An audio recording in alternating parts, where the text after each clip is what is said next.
Hello दोस्तों, welcome to this last video of preamble. इसमें हम देखेंगे कि प्रियम्बल क्या कॉन्स्टिट्यूशन का पार्ट है कि नहीं, और ये भी देखेंगे कि प्रियम्बल क्या अमेंड हो सकता है कि नहीं। ठीक है। सो देखिए, अभी हमको we take it for granted. अब कोई हमें अगर बोलता है कि प्रियम्बल कॉन्स्टिट्यूशन का पार्ट है कि नहीं, तो ऑब्वियसली हम बोलेंगे हाँ, कॉन्स्टिट्यूशन का ही पार्ट है। जैसे किसी भी किताब में एक पहले एक इंट्रोडक्शन या प्रीफेस होता है, उस तरह का हमारा कॉन्स्टिट्यूशन का इंट्रोडक्शन या प्रीफेस प्रियम्बल है। सो हमें तो यही लगता है कि वो कॉन्स्टिट्यूशन का पार्ट है, लेकिन माने या ना माने, इसको लेके एक सुप्रीम कोर्ट केस भी है। सो केस डायरेक्टली इसको लेके नहीं था कि प्रियम्बल कॉन्स्टिट्यूशन का पार्ट है कि नहीं। केस कुछ और था, लेकिन इसमें ये बात चली कि प्रियम्बल कॉन्स्टिट्यूशन का पार्ट है कि नहीं। केस कौन सा था? केस था बेरूबारी यूनियन केस। यहाँ पे आप देख सकते हैं, बेरूबारी यूनियन केस। इस केस में हुआ क्या था, मुद्दा क्या था? मुद्दा ये था कि पार्टीशन के बाद इंडिया के प्राइम मिनिस्टर नेहरू और पाकिस्तान के प्राइम मिनिस्टर थे, उनका लास्ट नेम नून था, उनका फर्स्ट नेम था अ, फिरोज खान नून। ओके। सो नेहरू और फिरोज खान नून, जो वहाँ के प्राइम मिनिस्टर थे, नेहरू नून अग्रीमेंट हुआ था 1958 में। इस अग्रीमेंट में इस अग्रीमेंट में इंडिया ने और पाकिस्तान ने अग्री किया था कि जो हमारा प्रोविंस है वेस्ट बंगाल, वेस्ट बंगाल में एक हिस्सा है बेरूबारी। बेरूबारी, जो यहाँ पे दिख रहा है बेरूबारी, इसको बंगाली में बोलेंगे बेरूबाड़ी। बाड़ी बोलते हैं, BARI को। सो बंगाल में एक हिस्सा है बेरूबाड़ी। इस बेरूबाड़ी का आधा इंडिया के पास रहेगा, आधा वेस्ट ईस्टर्न पाकिस्तान यानी बांग्लादेश, जो बाद में बांग्लादेश बना, ईस्टर्न पाकिस्तान, उसको दिया जाएगा। ये एग्रीमेंट था। बट जो स्टेट ऑफ वेस्ट बंगाल था, state government of West Bengal, वो ये बेरूबाड़ी पाकिस्तान को नहीं देना चाहता था। तो इसको लेके डिस्प्यूट था, पार्लियामेंट में भी डिस्प्यूट था। तो उस समय की जो सरकार थी, जो प्रेसिडेंट थे, प्रेसिडेंट ने ये मैटर को रेफर किया था, सुप्रीम कोर्ट को। देखिए, एक आर्टिकल है, आर्टिकल 143। उस आर्टिकल में क्या है? आर्टिकल 143 में है कि किसी भी मैटर पे अगर प्रेसिडेंट ऑफ इंडिया को लीगल ओपिनियन चाहिए, वो अगर चाहते हैं कि सुप्रीम कोर्ट उनको एक ओपिनियन दे पाए कि इस पे क्या करना ठीक रहेगा, तो वो उस मैटर को सुप्रीम कोर्ट को रेफर कर सकते हैं। ठीक है। सो इस तरह की इस आर्टिकल 143 को यूज करते हुए, आर्टिकल 143 को यूज करते हुए प्रेसिडेंट ऑफ इंडिया ने ये बेरूबाड़ी वाला मैटर सुप्रीम कोर्ट को रेफर किया कि भाई कोर्ट, सुप्रीम कोर्ट, आप बताएं कि इस पे क्या कर सकते हैं। Can we give a part of our territory to Pakistan और नॉट? ये बहुत बड़ा मैटर है, क्योंकि इट वाज एक्चुअली एक पार्ट दे देना मतलब भारत की अखंडता पे एक छोटी सी खरोच। सो वट एवर, ये किया जा सकता है कि नहीं, इसको लेके एक मैटर सुप्रीम कोर्ट को रेफर किया गया, और जो रेफर्ड मैटर होते हैं उनको लिखा रहता है ऐसे, RE Berubari union case, Berubari union case. तो किसी केस में अगर आप देखेंगे सामने छोटा सा RE लिखा हुआ है, तो समझ जाइएगा कि ये केस किसी ने फाइल नहीं किया है सुप्रीम कोर्ट में। ये केस को प्रेसिडेंट ने रेफर किया है सुप्रीम कोर्ट को for their opinion under article 143। सो ये बेरूबारी यूनियन केस था। इसमें बात होते होते बात आ गई प्रियम्बल के ऊपर।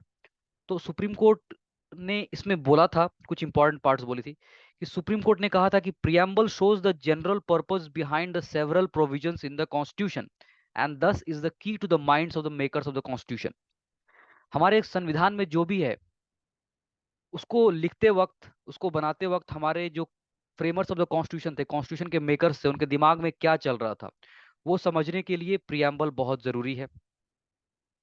Further, where the terms in any article are ambiguous or capable of more than one meaning, some assistance at interpretation may be taken from the objectives enshrined in the preamble.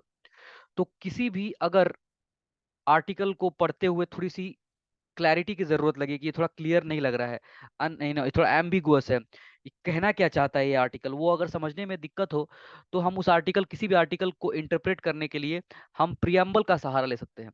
कि preamble में देखेंगे कि preamble क्या करना चाहता है। Preamble Bharat को एक sovereign socialist secular democratic republic बनाना चाहता है। प्रियम्बल चाहता है कि लोगों के पास जस्टिस हो, सोशल, इकोनॉमिकल एंड पॉलिटिकल। ठीक है, प्रियम्बल चाहता है कि लोगों के पास लिबर्टी हो, इक्वालिटी हो, फ्रेटर्निटी हो। तो ये प्रियम्बल क्या चाहता है फ्रॉम द कॉन्स्टिट्यूशन, वो प्रियम्बल के सहारे हम समझ सकते हैं कि ये कॉन्स्टिट्यूशन का आर्टिकल क्या कहना चाहता है। कॉन्स्टिट्यूशन का कोई आर्टिकल अगर क्लियर नहीं है तो प्रियम्बल उसके ऊपर थोड़ा प्रकाश डाल सकता है कि ये आर्टिकल लिखते वक्त कॉन्स्टिट्यूशन फ्रेमर्स के दिमाग में क्या चल रहा था। तो इसलिए भी प्रियम्बल इंपॉर्टेंट है। लेकिन सुप्रीम कोर्ट ने बोला कि ये इंपॉर्टेंट है, बट फिर भी despite all this recognition, supreme court ने ये बोला कि preamble is not a part of the constitution. Preamble constitution का हिस्सा नहीं है। ये 1960 में बेरूबारी यूनियन केस में सुप्रीम कोर्ट ने कहा था। 1973 में फिर से सुप्रीम कोर्ट में केस गया था। ये केस भी था, अब कुछ अमेंडमेंट्स किए गए थे, 24वां अमेंडमेंट, 25वां अमेंडमेंट, कुछ अमेंडमेंट्स किए गए थे by the Indira Gandhi government. Indira Gandhi सरकार ने कुछ अमेंडमेंट्स किए थे, उन अमेंडमेंट्स को चैलेंज किया गया था, जो कि जाके बना आगे चल के केशवानंद भारती केस। भारत के जुडिशरी के इतिहास में one of the most important cases, जहां पे एक बहुत बड़ी बेंच थी, 13 जजेस की बेंच। उसके पहले कभी 13 जजेस की बेंच ने कोई फैसला नहीं किया, आई थिंक उसके बाद भी ये सबसे बड़ी बेंच थी in the history of supreme court. 13 जजेस की बेंच ने 7-6 से फैसला लिया था। सो ये जो केशवानंद भारती केस है, इसमें भी केस चल रहा था रिगार्डिंग सम कॉन्स्टिट्यूशनल अमेंडमेंट्स, लेकिन इसमें भी फिर से प्रियम्बल की बात उठी। तो सुप्रीम कोर्ट ने यहाँ पर सुप्रीम कोर्ट के ही पिछले केस बेरूबारी यूनियन 1960, इस केस के ओपिनियन को रिजेक्ट करते हुए कहा, supreme court rejected the earlier opinion and held that preamble is indeed a part of the constitution. Preamble constitution का ही हिस्सा है। सुप्रीम कोर्ट ने कहा that preamble is of extreme importance and the constitution should be read and interpreted in the light of the grand and noble vision expressed in the preamble। ये preamble constitution का ही हिस्सा है और ये बहुत important हिस्सा है। हम जब भी संविधान पढ़ते हैं तो हमें संविधान को समझने के लिए प्रियम्बल को देखना चाहिए। संविधान को हमें प्रियम्बल की लाइट में, प्रियम्बल के प्रकाश में समझना चाहिए। प्रियम्बल के अंदर जो ग्रैंड एंड नोबल, जो महान और बहुत ही अच्छे विजन्स दिए गए हैं फॉर इंडिया, कि इंडिया कैसा देश होना चाहिए, वो सारे आइडियल्स को दिमाग में रख के हमें कॉन्स्टिट्यूशन को समझना चाहिए, प्रियम्बल के आइडियल्स को दिमाग में रखते हुए। बाद में 1995 में एक LIC ऑफ इंडिया केस हुआ था। इस केस में भी सुप्रीम कोर्ट ने फिर से रिपीट किया था कि yes, preamble is an integral part of the constitution. Preamble संविधान का एक अभिन्न हिस्सा है। सो बात यह है कि अब यही स्टेटस है कि प्रियम्बल कॉन्स्टिट्यूशन का ही हिस्सा है। क्यों? Number one, like any other part of the constitution, the preamble was also enacted by the constituent assembly. जैसे कि कॉन्स्टिट्यूशन के आर्टिकल 1 से लेके जितने भी आर्टिकल्स हैं, सारे आर्टिकल्स को, सारे पार्ट्स को, सारे शेड्यूल्स को जो 1946 में तैयार हुए थे, और जो 1947 आई मीन 1950 26 जनवरी को जो कॉन्स्टिट्यूशन फोर्स में आया, उस कॉन्स्टिट्यूशन के हर एक पार्ट को जिस कॉन्स्टिट्यूएंट असेंबली ने ड्राफ्ट किया था और इनेक्ट किया था, उसी कॉन्स्टिट्यूएंट असेंबली ने प्रियम्बल को भी इनेक्ट किया था। So preamble was also enacted by the same constituent assembly, लेकिन थोड़ा लेट से किया गया था। सारा कॉन्स्टिट्यूशन, बाकी का कॉन्स्टिट्यूशन को इनेक्ट करने के बाद किया गया था प्रियम्बल को। बाद में क्यों किया गया था वो भी हम देख लेंगे। So preamble was enacted by the same constituent assembly. सबसे लास्ट में क्यों किया गया? क्योंकि हमको पता है कि प्रियम्बल क्या है। Preamble is nothing but a gist of the constitution. हमारे संविधान का एक सार है, निचोड़ है, जिस्ट है। पूरे संविधान में जो है उसको अगर निचोड़ा जाए तो उसमें जो जो रस निकलेगा वो रस है प्रियम्बल। ठीक है। सो प्रियम्बल को चूंकि कॉन्स्टिट्यूशन का सार बनना है, प्रियम्बल को चूंकि कॉन्स्टिट्यूशन का सारा जिस्ट और सारा यू नो निचोड़ बनना है, उसीलिए पहले संविधान को, पूरे के पूरे संविधान को पहले chapter by chapter, part by part adopt कर लिया गया, इनेक्ट कर लिया गया। इसको इनेक्ट करने के बाद प्रियम्बल को इनेक्ट किया गया, ताकि ये इंश्योर करने के लिए कि प्रियम्बल में ऐसा कुछ ना हो जो संविधान में ना हो। मतलब प्रियम्बल को पढ़ के ऐसा ना लगे कि संविधान में कुछ ऐसा पार्ट है जिसको प्रियम्बल कवर नहीं करता, या प्रियम्बल कुछ ऐसी बात कर रहा है जो हमारे संविधान में नहीं है। संविधान में जो जो है वो सब प्रियम्बल में एज अ जिस्ट शॉर्ट में कवर किया गया है कि नहीं, ये इंश्योर करने के लिए पूरे संविधान को बनाने के बाद लास्ट में प्रियम्बल को पास किया गया, ताकि preamble can be in conformity with the constitution, constitution के साथ एक लाइन में प्रियम्बल हो सके। ठीक है। नंबर 2, जब प्रियम्बल को फॉरवर्ड कर रहे थे वोट के लिए, तो जो प्रेसिडेंट ऑफ कॉन्स्टिट्यूएंट असेंबली थे, आप नीचे कमेंट में बताइए कि प्रेसिडेंट ऑफ कॉन्स्टिट्यूएंट असेंबली कौन थे, who was the president of constituent assembly. तो जो प्रियम्बल को वोट के लिए फॉरवर्ड करते वक्त प्रेसिडेंट ऑफ कॉन्स्टिट्यूएंट असेंबली ने कहा था कि preamble stands part of the constitution, preamble constitution का ही हिस्सा है, ये खुद प्रेसिडेंट ऑफ कॉन्स्टिट्यूएंट असेंबली ने कहा था।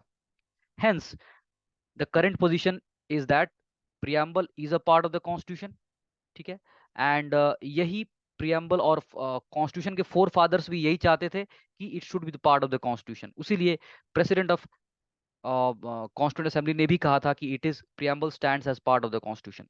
सो we now know that preamble is a part of the constitution. लेकिन ये दो बातें याद रखनी है, प्रियम्बल कॉन्स्टिट्यूशन का हिस्सा है, but preamble is non justiciable. मतलब अगर आज मैं एक बुक पब्लिश करना चाहता हूं, मुझे अगर स्टेट गवर्नमेंट रोकती है कि you can not publish the book, I will approach the supreme court, मैं सुप्रीम कोर्ट को अप्रोच करके कहूंगा कि किताब को पब्लिश करना मेरा मौलिक अधिकार है। Article 19 clause 1 sub clause A, freedom of speech and expression, speech and expression का जो मेरा फ्रीडम है, अपने आप को एक्सप्रेस करने का जो अभिव्यक्ति का जो की आज़ादी जो मुझे है, उसके तहत मैं किताब पब्लिश करना चाहता हूं, आप मुझे नहीं रोक सकते हैं। और सुप्रीम कोर्ट को जब मैं अप्रोच करूंगा, तो मैं सुप्रीम कोर्ट को बोलूंगा कि dear supreme court, state government मुझे किताब पब्लिश नहीं करने दे रही है, एंड किताब पब्लिश करना is part of my fundamental rights under article 19, जिसका उल्लंघन हो रहा है। एंड सुप्रीम कोर्ट ये केस को फिर सुनेगा और मुझे अलाउ कर देगा। मैं सुप्रीम कोर्ट में ये जाके नहीं कह सकता कि dear supreme court, state government मुझे किताब पब्लिश नहीं करने दे रही है, लेकिन प्रियम्बल में लिखा हुआ है लिबर्टी, प्रियम्बल में लिखा हुआ liberty of speech faith and expression, liberty of speech preamble में लिखा हुआ है। सो प्लीज, सिंस प्रियम्बल में लिबर्टी लिखा हुआ है, मुझे state government is not giving me liberty, so आप मुझे अलाउ करें। ये नहीं चलेगा। मैं सुप्रीम कोर्ट में जाके प्रियम्बल को साइट करके केस, फंडामेंटल राइट्स का केस फाइट नहीं कर सकता। क्यों? क्योंकि प्रियम्बल इज नॉन जस्टिसिएबल। इसका मतलब है प्रियम्बल को कोर्ट ऑफ लॉ इन्फोर्स नहीं कर सकता है, प्रियम्बल को इन्फोर्स नहीं किया जा सकता है। Just like directive principles of state policy, DPSP non justiciable है, फंडामेंटल ड्यूटीज नॉन जस्टिसिएबल है। इसके लिए अगर मैं डीपीएसपी, अगर सरकार डीपीएसपी इंप्लीमेंट नहीं करती है, आप सरकार को सुप्रीम कोर्ट में नहीं ड्रैग कर सकते। अगर कोई बंदा अपना फंडामेंटल ड्यूटीज को नहीं कर रहा है, तो आप उसको कोर्ट में ड्रैग नहीं कर सकते कि ये फंडामेंटल ड्यूटी में लिखा हुआ है और तुम क्यों नहीं कर रहे हो, नहीं किया जा सकता, because they are non justiciable. ठीक है। तो प्रियम्बल भी नॉन जस्टिसिएबल है, इसलिए प्रियम्बल एक बहुत ही इंपॉर्टेंट हिस्सा है संविधान का, but non justiciable, it is not enforceable in courts of law. And since ये नॉन जस्टिसिएबल है, उसीलिए preamble is neither source of power to the legislature nor prohibition on the powers of the legislature. ये आपको समझना पड़ेगा। Legislature जो है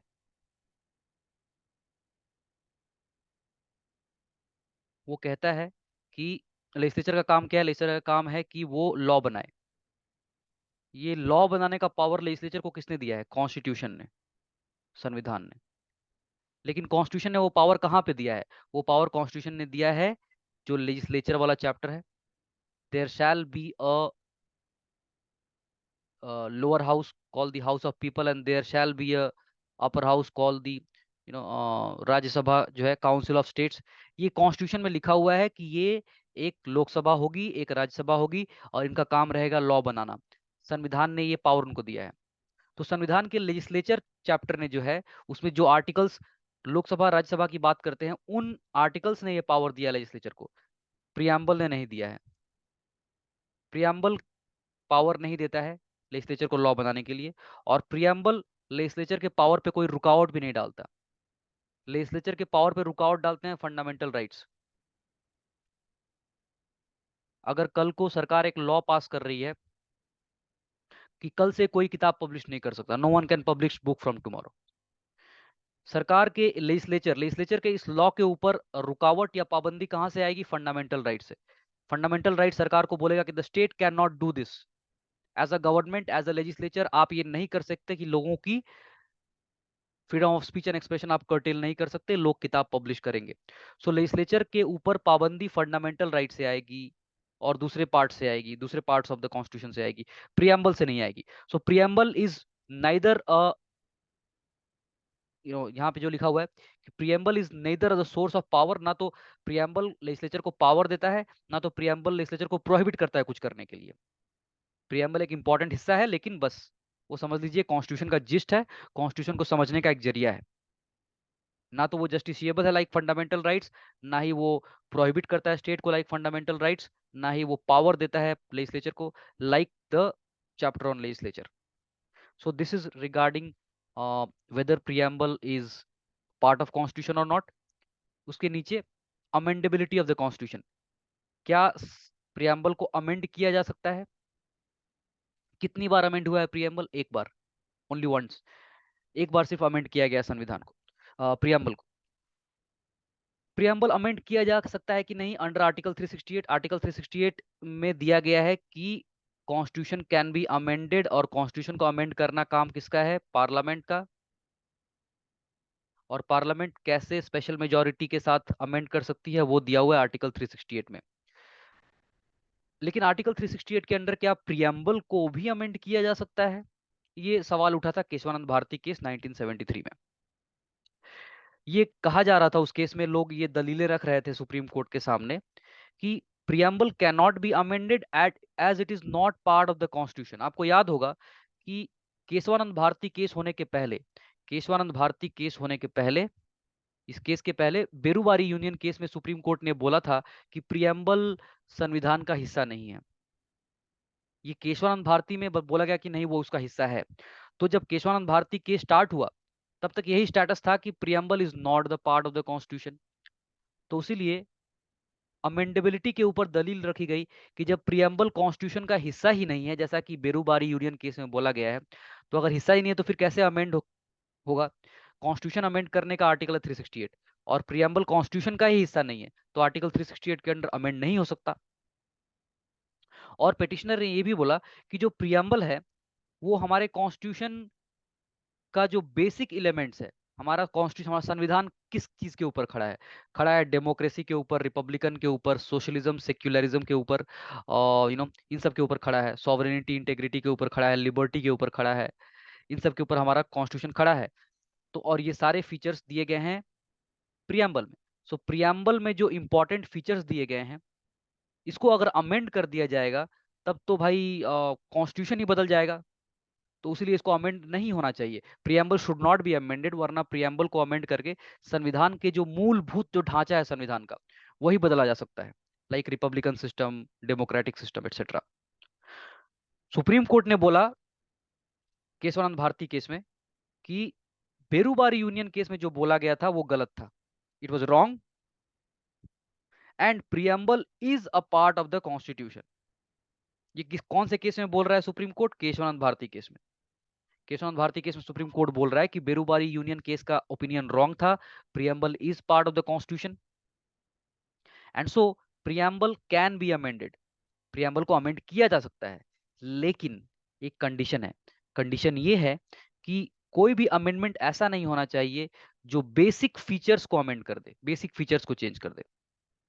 इसका मतलब क्या है? बेसिक स्ट्रक्चर चैप्टर पर हम बहुत डिटेल से समझेंगे, लक्ष्मीकांत में अलग से बेसिक स्ट्रक्चर चैप्टर है जिसको हम समझेंगे। बट जान लीजिए कि कुछ कुछ ऐसी बेसिक चीजें हैं जिनको अगर बदल देंगे तो हमारा देश का संविधान ही बदल जाएगा। हमारे देश में इलेक्शंस होते हैं, अगर आप, तो हमारा देश एक डेमोक्रेटिक कंट्री है, अगर आप डेमोक्रेटिक फीचर को ही चेंज कर दें, आप उसको चेंज करके डिक्टेटरशिप बना दें, ऑटोक्रेटिक सिस्टम बना दें, हेरिडिटरी सिस्टम बना दें, तो हमारा संविधान ही बदल गया। अगर आप रिपब्लिकन, मतलब हमारा जो प्रेसिडेंट है वो इलेक्टेड है, आप रिपब्लिकन सिस्टम को भी अगर मोनार्किकल बना दें कि आज से राजा, कोई राजा महाराजा हमारा प्रेसिडेंट होगा, तो हमारा संविधान बदल जाएगा। आप सेक्युलरिज्म अगर वहां से हटा दें, आप अगर सॉवरेनिटी वहां से हटा दे कि हमारा देश आज से संप्रभुत्व नहीं है, आज से सॉवरेन नहीं है, कोई भी देश हमको आके ऑर्डर दे सकता है, तो आप ये सॉवरेनिटी, सेक्युलरिज्म, डेमोक्रेसी, रिपब्लिकनिज्म, ये सब कुछ ऐसी चीजें हैं जो कि मूलभूत ढांचा है जिसके ऊपर हमारा संविधान खड़ा है, ये बेसिक पिलर्स है। इन पिलर्स को आप नहीं बदल सकते। तो सुप्रीम कोर्ट ने यही कहा कि preamble is part of constitution, संविधान का हिस्सा है। सो आर्टिकल 368 जो संविधान को अमेंड करने की बात करता है, उसमें प्रियम्बल भी अमेंड हो सकता है। लेकिन इस बात का ध्यान रखना है कि जो बेसिक फीचर्स हैं, बेसिक स्ट्रक्चर्स हैं, बेसिक स्ट्रक्चर या बेसिक फीचर्स, उसको आप नहीं बदल सकते। You can not amend, the parliament can not amend the basic features of the constitution. अगर आप वो बदलने जाएंगे तो we as a supreme court, we as the judiciary, हम बीच में अड़ंगा लगाएंगे और हम आपके उस अमेंडमेंट को कैंसिल कर देंगे, नल एंड वाइड कर देंगे। ये सुप्रीम कोर्ट ने कहा था। ठीक है। सो अमेंड हुआ है क्या प्रियम्बल? यस हुआ है। कितनी बार? एक बार, 1976 1976 में 42वें संशोधन 42nd कॉन्स्टिट्यूशनल अमेंडमेंट एक्ट में अमेंड किया गया था। और क्या बेसिक स्ट्रक्चर को छेड़छाड़ किया क्या पार्लियामेंट ने? नहीं किया। पार्लियामेंट ने संविधान के किसी बेसिक स्ट्रक्चर को घटाया नहीं। इनफैक्ट तीन इंपॉर्टेंट वर्ड ऐड किए: सोशलिस्ट, सेक्युलर और integrity. Integrity of the country, country is a secular country and country will be a socialist country, ये तीन वर्ड प्रियम्बल में ऐड किए गए। और लेकिन हमको पता है कि ये तीनों वर्ड ऐड होने का मतलब ये नहीं है कि सोशलिस्ट वर्ड अगर 1976 में ऐड हुआ, उसके पहले हमारा देश सोशलिस्ट नहीं था। हमारा देश बिल्कुल उसके पहले भी सोशलिस्ट था। 1976 में सेक्युलर वर्ड ऐड किया गया, लेकिन हमारा देश पहले से सेक्युलर था। इंटेग्रिटी हमने 1976 में ऐड किया, बट उसके पहले से भी हम अपनी इंटेग्रिटी को डिफेंड करते हुए हमने पाकिस्तान से और चाइना से युद्ध लड़े थे। सो इन वर्ड्स को ऐड करने का कोई ऐसा कुछ बड़ा बदलाव नहीं है जिसको सुप्रीम कोर्ट नेगेटिवली लेता। सो ये जो अमेंडमेंट था जहाँ पे 1976 में, जहाँ पे सोशलिस्ट, सेक्युलर और इंटेग्रिटी ये सब वर्ड ऐड किए गए, this was a normal amendment. इसको किसी ने इसको सुप्रीम कोर्ट ने बोला कि दिस इज टोटली फाइन, इसमें कोई गड़बड़ नहीं है, बिकॉज ये हमारे बेसिक स्ट्रक्चर को नुकसान नहीं पहुंचाते हैं। So that is regarding preamble. Preamble खत्म हो गया। अब ये मुझे बाद में करना था, पहले मुझे करना था जो लक्ष्मीकांत का चैप्टर 1 जो पहला चैप्टर है, दैट इज हिस्टोरिकल बैकग्राउंड। सो मेरे से वो मैंने प्रियम्बल पहले कर दिया, बट अब मैं वापस जाऊंगा, सीरियल नंबर वाइज करना शुरू करूंगा। तो पहले हिस्टोरिकल बैकग्राउंड, फिर मेकिंग ऑफ द कॉन्स्टिट्यूशन, फिर salient features of the constitution, ऐसे करके लाइन बाय लाइन सारे चैप्टर्स में कवर करने वाला हूँ। ठीक है।